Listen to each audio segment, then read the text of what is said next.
कर अपने सवालों का थैला, इस रेनबो के रंगों में ना कोई रहे अकेला। अरे स्कूल तक भी जाने की चिंता को कहो बाय बाय, यूं घर में लगेगा भैया अब तो दुनिया भर का मेला। ये सारे अक्षरों का नंबरों का क्या है झमेला, क्यों पोयम इतनी लंबी होता क्यों है कड़वा करेला। अपनी कहानी जो जी चाहे वो लिखे, ओहो स्कूल टीवी से अब समझे और सीखे। सपनों के बादल में उड़ जाए, नॉलेज के जंगल में खो जाए। सपनों के बादल में उड़ जाए।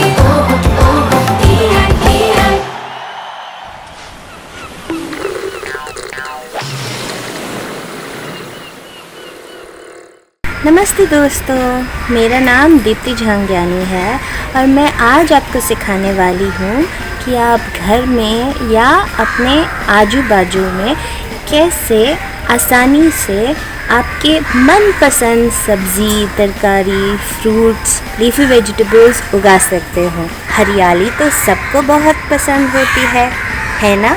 और उसके लिए हमें क्या करना चाहिए? बहुत सारे झाड़ उगाना। और इस हरियाली में और बहुत सारे प्राणी खुश रहते हैं। जैसे मधुमक्खी को फूल बहुत प्यारे लगते हैं, वैसे ही आकाश को नीला रहना बहुत प्यारा लगता है। और अगर ये झाड़ हमें कुछ सब्ज़ी, तरकारी, फल फूल दे तो सुहाना हो गया, है ना? तो चलो सीखें। और क्यों ना हम हमारे मम्मी पापा को मदद करें, ऐसे हरी भरी टोकरी हमारे ही उगे हुए सब्जियों को लेकर किचन में कुछ नया बनाएं। सबसे आसान चीज़ों से शुरू करते हैं। ये प्याज मैंने लिया है और इसे बाहर के सेक्शन से 2 जो पत्ते हैं वो काटे हुए हैं और अंदर के 2 मैंने छोड़े हुए हैं। अभी इसे हम आधा गिलास पानी में रख देंगे और 3 या 4 दिन के लिए उगने देंगे। 3 या 4 दिन के बाद इतने बड़े पत्ते हो जाते हैं और उसके मूल भी बन जाते हैं। तो आप या तो पानी में ही उगाइए या तो आप इसे मिट्टी में भी डाल सकते हैं। तो फिर आपको और भी प्याज और भी हरा मिल जाएगा। ये सबसे आसान हुआ। इसी तरीके से आप लहसुन भी उगा सकते हो। जैसे मैंने यहाँ एक लहसुन उगाया है और इसे मूल भी आ गया है और हरा भाग भी आ गया है। इसी तरीके से आप हल्दी और अदरक भी उगा सकते हो। ये सभी चीज़ें आलू, प्याज, अदरक, हल्दी, लहसुन आप घर में उगा सकते हो और जो उसका हरा भाग है वो आसानी से खा सकते हो और जो मूल है वो 5 से 6 महीनों में आपको मिल जाएगा। इसी तरीके से आप घर में भिंडी, गवार ऐसे अनेक किस्म के झाड़ उगा सकते हो और आपको बहुत बड़ा जगह नहीं चाहिए। सिर्फ एक इतने से 10 या 12 इंच की कुंडी में आप उगा सकते हो। जैसे मैं आज आपको दिखाने वाली हूँ, ये है मेरा पालक जो आज मैं साग बनाऊंगी इसका। आलू तो सबका फेवरेट होता है।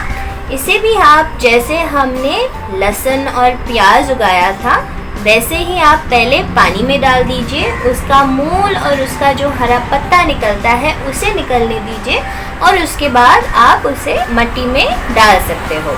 मिर्ची तो हम हर सब्जी में इस्तेमाल करते हैं, तो चलिए इसे भी उगाना सीख जाते हैं। मिर्ची को उगाने के लिए आप किसी भी कंटेनर का इस्तेमाल कर सकते हैं, जैसे कि ये दही का कंटेनर या ये नारियल।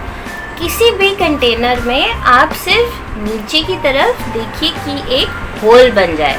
यहाँ पे मैंने एक होल बनाया है, बस इससे आप मिट्टी में भर दीजिए।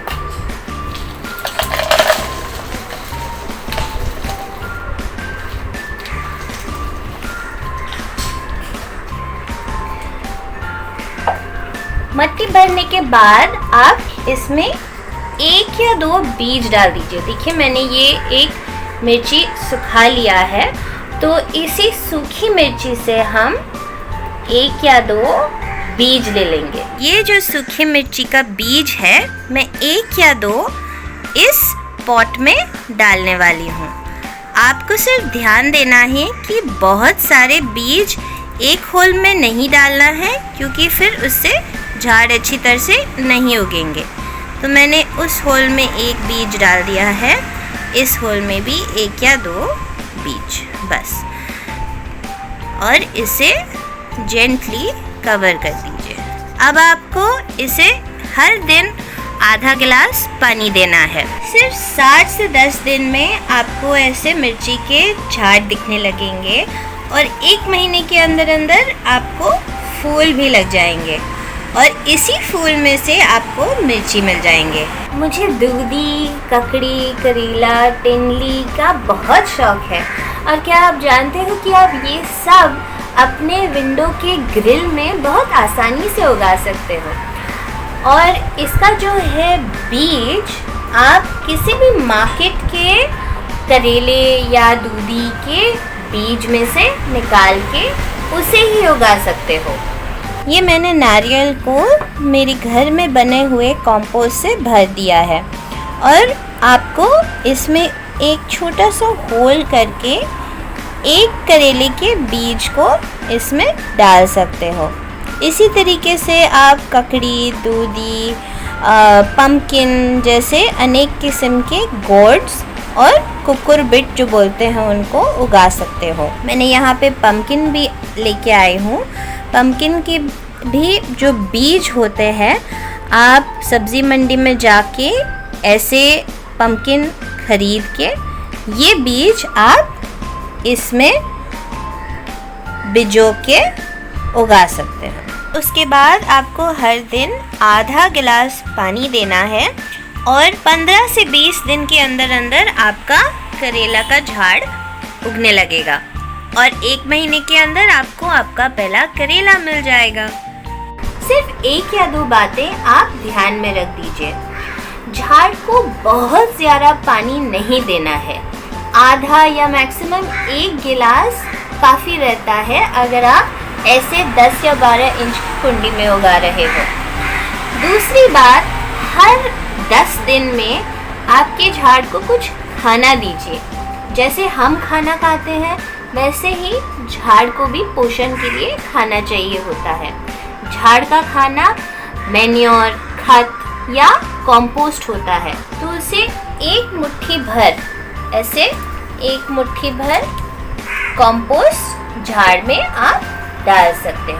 इससे आपका झाड़ घना रहेगा और आपको भी बहुत सारा फल और फूल और सब्जी देगा। अब मैं आपको एक चैलेंज देने वाली हूँ। क्यों ना आप भी आपके घर में ऐसे सब्जी तरकारी उगाएं। तो जाइए अपनी किचन में जाइए और किसी भी किस्म के बीज लीजिए, या तो बीन्स हो या तो चौली हो या तो जो भी मैंने आपको आज सिखाया, उसी 1-2 बीज को कुंडी में डाल के उगाना सीखें। और जब आपका झाड़ अच्छी तरह से उगेगा और आपको फल या फूल मिलेगा तो आप हमें उसका फोटो भेजना ना भूलना। आप सभी बच्चों से यह अनुरोध है कि आप भी इस प्रतियोगिता में हिस्सा लीजिए और अपनी एंट्रीज को हमारे पास भेजिए। आप अपनी एंट्रीज हमें 3 तरीकों से पहुंचा सकते हैं। पहला, व्हाट्सएप द्वारा इस नंबर पर भेज सकते हैं। नंबर है 9321961744 9321961744। दूसरा, आप हमें ईमेल भी कर सकते हैं इस मेल आईडी पे BEPCDDPROGRAM@gmail.com, या आप हमें डाक के माध्यम से भी अपनी एंट्रीज भेज सकते हैं इस पते पर। गुणवत्ता संभाग, बिहार शिक्षा परियोजना परिषद, शिक्षा भवन, राष्ट्रभाषा परिषद परिसर, सैदपुर, राजेंद्र नगर, पटना 800004। बच्चों, आपको अपनी एंट्रीज हमें इस प्रारूप में भेजनी है। सबसे पहले विद्यार्थी का नाम, फिर विद्यालय का नाम, उसके बाद कक्षा और एकदम अंत में जिला। इस तरह से लिखकर आप अपनी एंट्रीज हम तक पहुंचा सकते हैं।